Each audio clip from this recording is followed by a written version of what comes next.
Hey everybody, this is the LEGO Ninjago Samurai X Cave Chaos set, and there's a lot to see here, so I better talk quickly, otherwise we're going to be here all day. First of all, let me explain the general overall layout of this. It is called a cave, so all this is intended to be underground. When you look at it from the back, you can see that all this is supposed to represent the ground and earth and sandstone and such. But there is one section of it that kind of juts through. They just didn't have enough room to build all this up with additional tan and dark tan pieces back here. But the ground kind of continues around here, and it makes a little bit more sense from the top here as well. See, what kind of looks like a balcony is supposed to represent just a little bit of sliver of the ground. So this is ground level up here, so everything else is beneath it. Now this is supposed to be the secret main entrance to the place. It just looks like a huge old creature's skull that's just kind of embedded into the hillside there.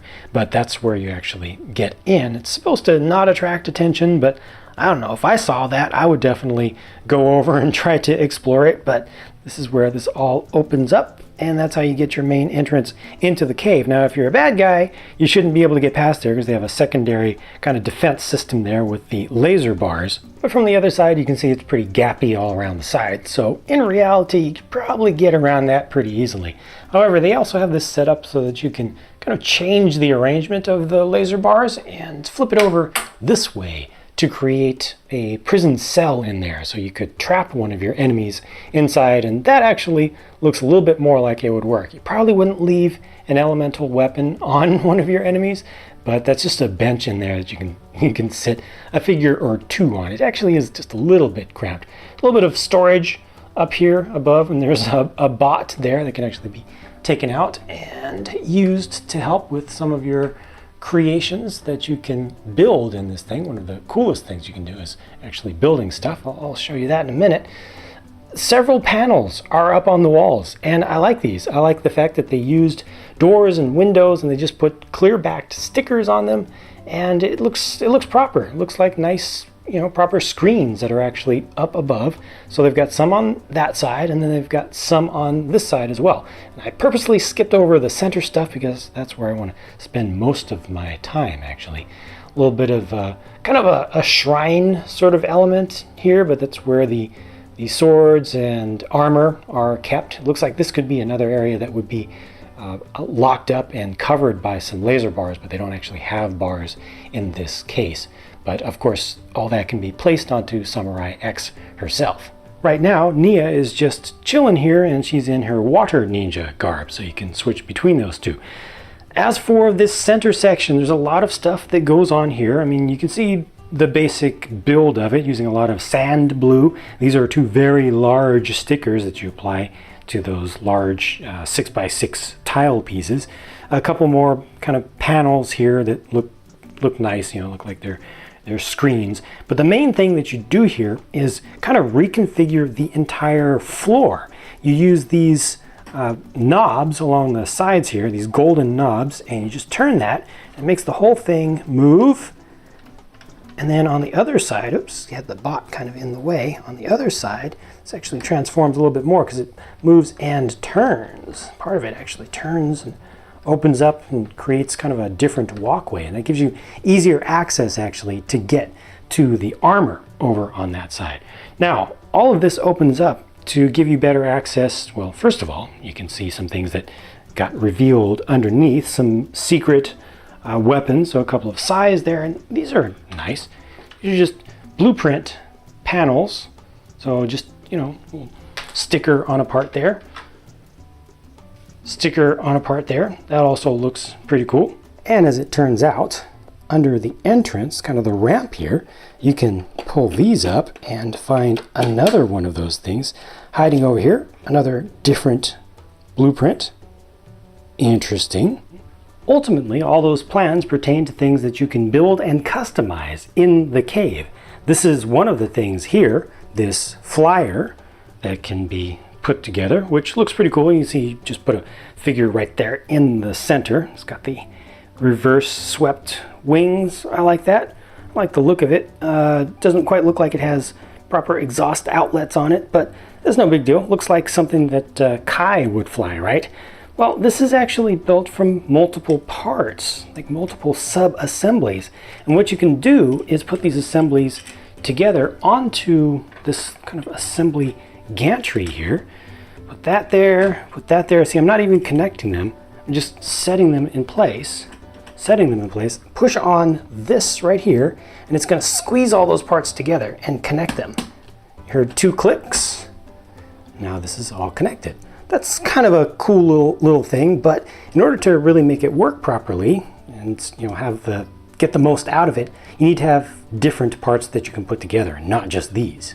On the right-hand side of the cave, there is another large assembly that's actually attached to the back wall, and you can use this for customizing some builds.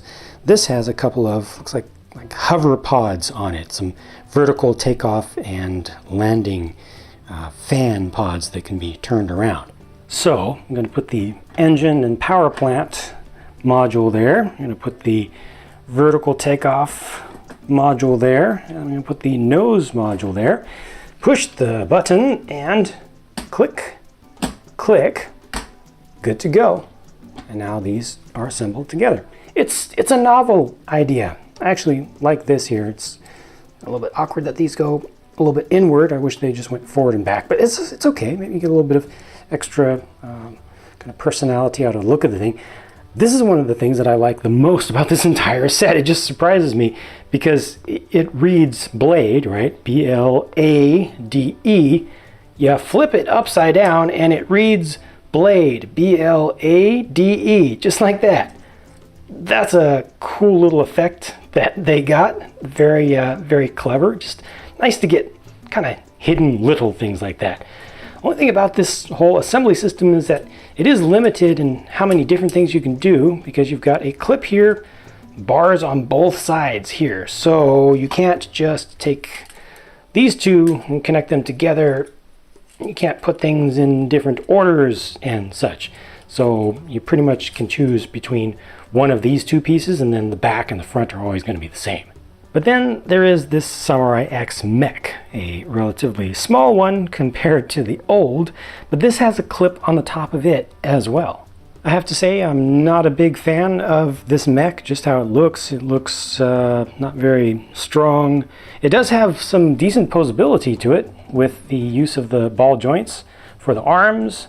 This is supposed to represent the hand here, and you can change out the sai for a larger blade like this, but it's limited here because it just uses these small little clips to kind of represent hands. So you can move the arms around a decent amount, but just not in the direction you need to. Towards the front for attacks and such. The legs similarly have ball joints, so that's not good. That just pulled apart. Got to be careful right in there. Ball joints to allow you to move forward and back, and also to splay the legs around, but it has no knees in this case, and it just looks a little bit awkward to me. The way you're supposed to get in is by opening up the chest plates, which is kind of cool. A couple of control sticks right there. You can kind of try to angle those to fit into the hands of a figure. I'm not going to do that fully right now, but this is the general idea. That's how Nia would sit there, and then you bring these in. I guess bring her arms in as far as you can.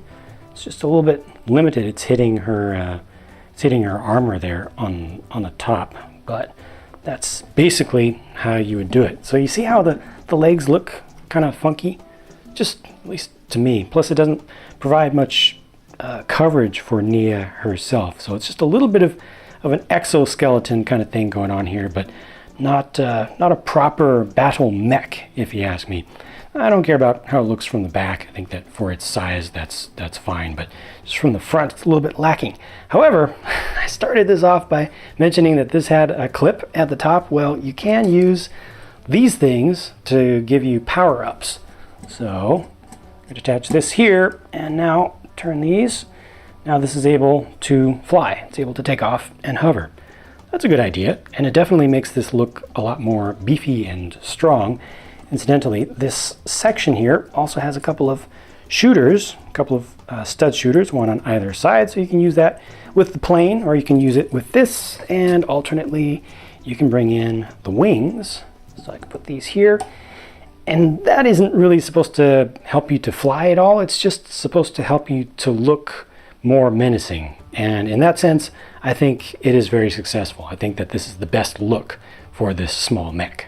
One last little feature of the cave is the mech bay. It's intended to be where you would work on the mech and also where you would store it. But that has a platform that can be raised and lowered. So for loading Nia up in there, or for doing maintenance on it, you can take this section here and raise it up with this hydraulic ram element, which kind of helps it to stay up, and you could put figures up there close. It does kind of lean, it is just a little bit loose, but it basically does its job.